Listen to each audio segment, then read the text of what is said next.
बिस्मिल्लाहिर्रहमानिर्रहीम। हमारे मुआशरे के अंदर बेटियों को हमेशा जिस भी घर में सिर्फ बेटियां पैदा होती हैं और खुदा न खास्ता किसी के घर में बेटा पैदा नहीं होता तो अक्सर वालिदैन बहुत दुखी रहते हैं। हमारे हिसाब से दुखी रहने की कोई जरूरत नहीं है। बेटियां भी उतनी ही इम्पोर्टेंट है जितने बेटे हैं। बेटियां आपके लिए आपके बेटों की तरह ही इस दुनिया में इस मुआशरे में मकाम बना सकती हैं। इस सिलसिले में आज हमने दावत दी है professor doctor Hina Khan. Professor doctor Hina Khan Al-Tibri medical college Isra university के अंदर प्रोफेसर ऑफ एनाटमी है। इसके साथ साथ वो deputy director post graduate studies और रिसर्च डिपार्टमेंट की भी हेड है। प्रोफेसर डॉक्टर हिना खान ने बहुत ही छोटी उम्र में बहुत ही कुछ अचीव कर लिया है। एक और बात, खास बात, इनको आज हमने इसलिए दावत दी है कि प्रोफेसर डॉक्टर हिना खान का कोई भाई नहीं है। ये 3 बहनें हैं और माशाल्लाह से तीनों बहनें डॉक्टर हैं। तो हम सल्यूट करते हैं इनके वालिदैन को, जिन्होंने कभी भी अपने अंदर ये चीज नहीं लाए कि बेटे ही सब कुछ है और बेटों की कमी को उन्होंने बेटियों को इस मुआशरे के अंदर बहुत ही ऊंचे मकाम तक पहुंचाया है। तो आज हम जानेंगे डॉक्टर हिना खान के मुंह से, आप सुनिए, एक बहुत बड़ा सोर्स ऑफ इंस्पायरेशन है उन माँ बाप, उन बहनों के लिए जो कि अपने आप को बेबस और लाचार समझती हैं। तो अपने आप को डॉक्टर हिना खान की तरह बनाइए। चलते हैं डॉक्टर हिना खान के पास। बहुत शुक्रिया मैडम, आपने हमें ज्वाइन किया है। हमारे इस प्रोग्राम का जो मकसद है वो लोगों की सोच बदलना है। तो इस सिलसिले में हम मुख्तलिफ प्रोग्राम्स करते रहते हैं। तो आप पहले तो ये बताइएगा कि कैसा फील होता है आपको, यानी कि आपके घर वालों को, आपके वालिदैन की, कि बेटा ना होना और बेटियों को बेटों की तरह तरबियत करना, तो ये सब कुछ कैसे हुआ, थोड़ा डिटेल में हमारे नाज़रीन को बताइएगा। Thank you so much. पहले तो आपने मुझे यहाँ बुलाया और आपने इतना अच्छा मेरा इंट्रोडक्शन कराया, और जिस चीज़ के लिए आपने मुझे बुलाया है वो इस वक्त बहुत ज़रूरी है कि हम इस चीज़ को ओपन फोरम के ऊपर डिस्कस करें। हम वुमेन एम्पावरमेंट के ऊपर तो बात करते हैं, लेकिन बेसिक सोर्स क्या है कि पेरेंट्स का माइंडसेट चेंज करना। पेरेंट्स का माइंडसेट चेंज होगा तो ही हम जाके जो है वो वुमेन्स को एम्पावरमेंट की बात करते हैं कि एक्सटर्नली देना, इंटरनली तो पहले एम्पावरमेंट दें आप उनको, वुमेन्स को। तो बेसिकली हम 3 बहनें हैं और मेरे अब्बू जो हैं वो कंस्ट्रक्शन के बिजनेस से ताल्लुक रखते हैं। मेरी मदर जो है अनफॉर्चुनेटली अब तो खैर दुनिया में है नहीं, लेकिन वो हमारी सबसे बड़ी बिग इंस्पिरेशन थी, क्योंकि उस जमाने में पढ़ने लिखने का था रवाज था नहीं, तो उनको बहुत शौक था कि हम डॉक्टर बने। तो उन्होंने अपना शौक हम पे पूरा किया। लेकिन सबसे बड़ी इंस्पिरेशन जो हमारी इस चीज से शुरू हुई है कि मेरे फादर ने मेरी जो मदर हैं उनको भी पढ़ाया। हाँ, जब हम थोड़े बड़े हो गए। आपकी मदर को आपके फादर ने पढ़ाया शादी के बाद? बिल्कुल, शादी के टाइम पे मेरी मदर ने जस्ट बीए किया हुआ था, और उस टाइम में बीए भी बहुत बड़ी डिग्री मानी जाती थी। ये मैं बात आपसे कर रही हूँ 70s की, 79 78 की बात कर रही हूँ आपसे। तो फिर उसके बाद जब हम थोड़े बड़े हुए तो फिर मेरे अब्बू ने बड़ा अम्मी को सपोर्ट किया, और अम्मी माशाल्लाह से गवर्नमेंट सेकेंडरी हायर स्कूल में गवर्नमेंट जॉब भी थी अम्मी की। और उसके बाद फिर अम्मी ने एमएड किया, बीएड किया, मास्टर्स किया सोशल साइंसेज में, मास्टर्स किया पॉलिटिकल साइंसेज में, तो माशाल्लाह कॉन्स्टेंटली जो है वो एजुकेशन से जो है इन्वॉल्व तो ये जो बेटे की एक ना होने की एक हर पेरेंट्स में ख्वाहिश होती है, तो क्या कभी आपके पेरेंट्स ने ऐसी कोई ख्वाहिश का इजहार नहीं किया आपके सामने, या कोई ऐसी, या मुआशरे में रिश्तेदार आते हैं वो आके प्रेशर करते देते हैं कि बेटियां हैं सिर्फ बेटा नहीं है, तो ये सब चीजों को कैसे आप लोगों ने हैंडल किया? हाँ, बेसिकली हमने तो हैंडल नहीं किया। अम्मी जाहिर बात आपको पता है कि फीमेल के ऊपर लोगों का प्रेशर ज्यादा आता है, लेकिन जिसके पीछे एक अच्छा हस्बैंड स्ट्रॉन्ग मैन खड़ा होता है ना, उसको मैंने देखा लोग ज्यादा फिर तंग नहीं कर पाते। तो मेरे अब्बू जो है वो बड़ी एक सोर्स ऑफ इंस्पिरेशन थे, क्योंकि वो मेरी अम्मी के साथ साइड बाय साइड खड़े थे। मैंने अपनी वालिदैन को कभी हस्बैंड वाइफ से ज्यादा एक बहुत अच्छा दोस्त देखा है पूरी जिंदगी हमने। तो वो बहुत बड़ी सोर्स ऑफ इंस्पिरेशन है हमारे लिए, और उन्होंने हमारा ब्रॉटअप भी ऐसे किया है। तो लोग बोलते थे, लेकिन क्योंकि अम्मी और अब्बू दोनों एक साथ उस चीज को डिफेंड करते थे, तो उसका इम्पैक्ट खाली मेरी मदर पे नहीं आता था। और अम्मी इसका ये जवाब देती थी कि मुझे याद है आज भी कि अम्मी एक बात कहती थी कि ये वक्त बताएगा कि ये बेटियों को बेटा कैसे बनाते हैं। और फिर वो टाइम लगा, और उसके बाद बहुत सारे फैमिली लोगों को आंसर ये मिला।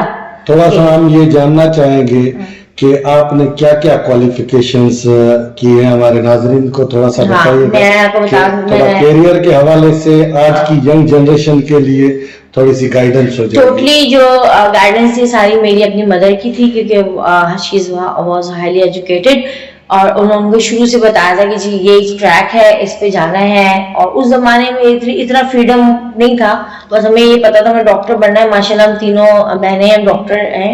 MBBS कहाँ से? मेरा MBBS जो है वो हमदर्द यूनिवर्सिटी से है इन 2004, और जो मेरी दूसरी बहन है वो SMC सिंध मेडिकल कॉलेज से उसका MBBS किया उसने, और जो थर्ड है मेरी उसने Liaquat college of medicine dentistry से MBBS किया। तो माशाल्लाह से मैं उसके बाद MPhil किया एनाटॉमी में। उसके बाद मैंने सर्टिफिकेट कोर्सेज किए क्लिनिकल रिसर्च में, डिप्लोमा इन ऑडिट प्रोग्राम जो ऑर्गेनाइजेशन इनोवेशन रिसर्च का है उसमें किया मैंने सर्टिफिकेट प्रोग्राम किया मेडिकल एजुकेशन के अंदर। Right now I am enrolled in PhD program from Sindh university. जबरदस्त, माशाल्लाह। और I have more than 50 publications international and national journals, and I am the editorial member of national and international journal as well. तो और इस वक्त मैं currently मुझे 12 years हो गए हैं इसरा यूनिवर्सिटी के साथ काम करते हुए, और मेरा सफर शुरू हुआ था एज अ लेक्चरर, और right now I M professor and deputy director research and youngest professor. Yes, youngest professor. Pakistan के अंदर एक बहुत ज्यादा कॉन्सेप्ट आता है कि प्रोफेसर का जब भी नाम आता है तो एक बूढ़ा सा आदमी जो है ना उसका इमेजिन आता है। तो डॉक्टर हिना माशाल्लाह बहुत यंग एज में प्रोफेसर बनने का एजाज भी है इनको। तो मैडम हमें आप क्या जो आने वाली लड़कियां हैं या जो पेरेंट्स हैं जिनके पास बेटे की औलाद नहीं है, उनके लिए आप क्या मैसेज देंगी कि कैसे अपने बच्चों को, बेटियों को कैसे डेवलप करें, और ये जो मुआशरा हमारा है इसमें कैसे बेहतरी लाएं लड़कियों के हवाले से? देखिए, बेसिकली मैं अपनी खुद भी माशाल्लाह मदर हूँ, मेरा एक बेटा है एक बेटी है माशाल्लाह से। लेकिन मैं एक बात जानती हूँ, देखें साहिब औलाद होना जो होता है ना वो एक अलग बात है। हम अल्लाह ताला अगर हमें साहिब औलाद करता है ना, मैं कहती हूँ यही बहुत बड़ी नेमत है, ये चीज भी हमारे हाथ में नहीं है। उसके बाद फिर हम अल्लाह से ये लड़ें कि हमें लड़का चाहिए और लड़की चाहिए, ये चीज भी हमारे हाथ में नहीं है। अगर अल्लाह ताला औलाद देता है, सेहत तंदुरुस्ती के साथ देता है, उस पर सब्र और शुक्र करना चाहिए अल्लाह ताला का, बहुत बड़ी नेमत है। और अब तो मैं कहती हूँ कि लोग बेटी होती है तो कहते हैं जी बस जेज जमा करना शुरू कर दो, पैसे जमा कर उसकी शादी के लिए। हम ये क्यों नहीं सोचते कि हम इसके वो पैसे इसकी पढ़ाई पे लगाएं। आप एक बच्ची को इंडिविजुअली उसके पैरों पे खड़ा करें, ठीक है, वो एक बहुत बड़ा सोर्स ऑफ इंस्पिरेशन बनता है। ऑटोमेटिकली आगे के रास्ते अच्छी जगह, जो हमारे एक स्टेटस सिंबल है कि पढ़ाई लिखाई, हाँ बिल्कुल अच्छी जगह शादी भी होती है। और देखें किसी को नहीं पता लाइफ में आगे क्या होगा, स्पेशली खवातीन की बात अगर मैं करूँ कभी अल्लाह ना करे किसी को डिवोर्स हो जाती है, कभी किसी का हस्बैंड का नहीं रहता दुनिया में, या कोई भी हालात हो जाते हैं फाइनेंशियली। और आजकल आपको पता है मेल और फीमेल दोनों ही बैलेंस करके चलते हैं लाइफ। तो आप बच्चों को उनके आने वाले बुरे वक्त के लिए तैयार करें। मैं ये नहीं कह रही हूँ कि पढ़ने लिखने का मतलब हरगिज ये नहीं कि हम जॉब करें। पढ़ने लिखने से पहली बात तो शऊर आता है, समझ आती है, ठीक है, दुनिया में चलना है आगे, उन्होंने भी अपनी नस्ल को बढ़ाना है, पढ़ाना है। जब उनको ये सारी चीजों का पता होगा, कम से कम वो किसी और के हाथ तो बेवकूफ नहीं बनेंगे। और जो गलतियां हमने की हैं, हमारे माँ बाप ने की हैं, ये कहाँ लिखा है कि हम भी वो गलतियां करें या हम भी वही लेके चीजें चलें।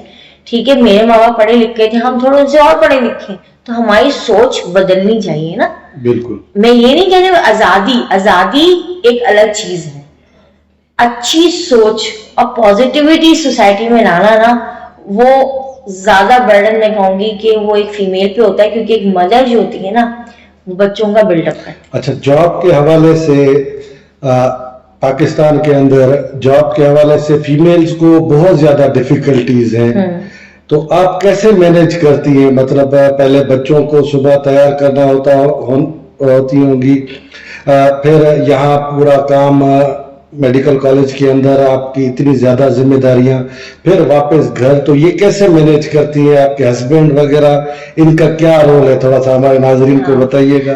देखिए, जैसे मैं कहती हूँ मैंने ग्रेजुएशन किया, वो तो मेरे पेरेंट्स ने कराया है मुझे MBBS। पोस्ट ग्रेजुएशन मेरे इन लॉज ने मुझे कराई। अच्छा। और हस्बैंड अगर सपोर्टिव नहीं होता तो डेफिनेटली फीमेल जो है वो उसका बाहर निकल के काम करना मुश्किल हो जाता है। हस्बैंड का सपोर्टिव होना बहुत जरूरी है, लेकिन उससे पहले आपकी अपनी विलिंग कितनी है काम करने की, आपकी अपनी काम से मोहब्बत कितनी है, आपको अपने आराम पे कंप्रोमाइज कितना है, ये बड़ा जरूरी है। हमें क्या होता है, सुबह उठ के कौन जाए, छोड़ो, सुबह आराम से देर से उठेंगे, टीवी देखेंगे, पकाएंगे। आजकल मैंने देखा है फीमेल ज्यादातर थोड़ा सा कहते हैं कि जी वो आराम, पीस ऑफ लाइफ हम गुजारें। देखिए पीस ऑफ लाइफ होती है, लेकिन अगर आपने इतना पढ़ा है ना तो उसको यूज भी करें। ठीक है, अब जैसे हाँ, अगर हम अपने आराम पे थोड़ा सा कंप्रोमाइज करते हैं ना और एक अच्छी तरीके से मैनेज करते हैं तो घर बहुत अच्छा मैनेज होता है। अल्हम्दुलिल्लाह मेरा बेटा माशाल्लाह से O लेवल्स में है, बेटी मेरी 7 क्लास के अंदर है, और खाना भी मैं खुद बनाती हूँ, ग्रोसरी भी मैं खुद करती हूँ, घर के इंटरनल एक्सटर्नल मामला भी मैं खुद देख रही होती हूँ। लेकिन अल्हम्दुलिल्लाह कि मेरी किसी चीज में कोई परेशानी नहीं आती। लेकिन इट्स अ टीम वर्क, जैसे हम अपनी किसी ऑफिस में कहते हैं ना टीम वर्क होता है, ऐसी घर भी एक टीम से चलता है। जैसे आपके बच्चे भी इन्वॉल्व होते हैं, आपके हस्बैंड भी इन्वॉल्व होते हैं, आपके बाकी घर वाले भी इन्वॉल्व होते हैं, तो वो भी एक टीम वर्क है। तो अल्हम्दुलिल्लाह मुझे जो मेरे हस्बैंड है वो बहुत पॉजिटिव माइंडसेट के हैं, उन्होंने मुझे बहुत सपोर्ट किया है। मैं कम से कम एक बड़ी इस फोरम पे मैं बात कहूंगी कि कभी मैं हस्बैंड को ये नहीं पूछती हूँ क्या मैं वहां चली जाऊं, मैं ये कहती हूँ मैं वहां जा रही हूँ। पूछने में और बताने में हम बताते, अल्हम्दुलिल्लाह मैं बताती हूँ, क्योंकि इतना कॉन्फिडेंस डेवलप होता है, उन्होंने इतना कॉन्फिडेंस मुझे दिया हुआ है। और जहां तक बात है कि हम जहाँ वर्किंग एनवायरमेंट में जहाँ काम करते हैं, एक बार मैं सारी फीमेल से कहना चाहती हूँ कि फीमेल को बहुत रफ और टफ होना चाहिए, बच्चियों को रफ एंड टफ बनाए, स्ट्रॉन्ग होना चाहिए। दूसरा, बॉडी लैंग्वेज होती है ना इंसान की, वो इतना कुछ कह देती है कि वो बहुत सारी चीजों को वहीं रोक देती है। तो बच्चियों को आप स्ट्रॉन्ग बनाएंगे, कॉन्फिडेंस देंगे, और कॉन्फिडेंस जो है ना वो बाप से आता है। तरबियत माँ करती है लेकिन कॉन्फिडेंस बाप से आता है। तो जब वो आप देंगे ना, आप देखें उसको कोई प्रॉब्लम कहीं भी नहीं आएगी। अच्छे बुरे लोग सब जगह होते हैं, लेकिन पहले आप ये देखें आप खुद क्या है। आप अपने आप को ऐसा बनाएं कि सामने वाला 10 दफा सोचे कि यार हमसे बात कहें या नहीं कहें। मुझे इतने साल हो गए अल्हम्दुलिल्लाह, मेरी तो ख्वाहिश है कि वो मुझे छेड़े, किसी ने छेड़ा नहीं है आज तक मुझे। अच्छा, ये जो MBBS स्टूडेंट्स हैं उनके लिए आगे फ्यूचर में कोई पैगाम आप देना चाहें तो? हाँ, बिल्कुल। MBBS के अलावा वैसे मैं एक बात कहूंगी स्टूडेंट से, बच्चे बड़े आजकल मैंने देखा है बहुत डिसहार्ड हो जाते हैं, हमारा MBBS में एडमिशन नहीं हुआ, हमारा BDS में नहीं हुआ। असल में हमारे माशरे में बस एक ये रह गया डॉक्टर बन जाओ, इंजीनियर बन जाओ। तो मैं एक स्ट्रॉन्ग मैसेज दूंगी बच्चों को, देखो बेटा ये जो पढ़ाई है इसका ताल्लुक कहीं ना कहीं आपके रिस्क के साथ भी होता है। ये डिसीजन अल्लाह ताला ने भी रखे होते हैं। अगर आपको क्योंकि हमने देखा है कितने सारे माँ बाप के पास सारा फाइनेंस होता है फिर भी एडमिशन नहीं हो पाता, उसमें अल्लाह की बेहतरी होती है। पढ़ाई अच्छी हो, चीजें अच्छी हो, वो सबसे अलग बात है, लेकिन इम्पोर्टेंट चीज ये है कि आप जो भी करें ईमानदारी से करें, नेक नियति से करें। और डॉक्टर्स का प्रोफेशन ऐसा है कि उसमें गलती की गुंजाइश नहीं है। मशीन को तो ठीक किया जा सकता है, इंसान का नेमुल बदल ना हम दे सकते हैं ना हमारी औकात है। तो मैं एक बात कहती हूँ, अगर हम अपने हर काम में ईमानदार हो जाए, इवन कि अगर मैं खाना भी बना रही हूँ ना, अगर मैं वो अपनी ईमानदारी सिंसियरिटी से नहीं बनाऊंगी वो भी अच्छा नहीं बनेगा। एक छोटी सी बात है, तो ईमानदारी और सिंसियरिटी जो है ना, अगर ये दो चीज हमारे अंदर आ जाए ना, मेरे ख्याल में हमारे आधे से ज्यादा मसले हल हो जाएंगे। बहुत शुक्रिया मैडम, आप हमारे पास आई। जी नाज़रीन, ये थी प्रोफेसर डॉक्टर हिना खान। इन्होंने बहुत ही जबरदस्त चीजें बताई है, पेरेंट्स के हवाले से, जॉब के हवाले से, फ्यूचर के कैरियर के हवाले से।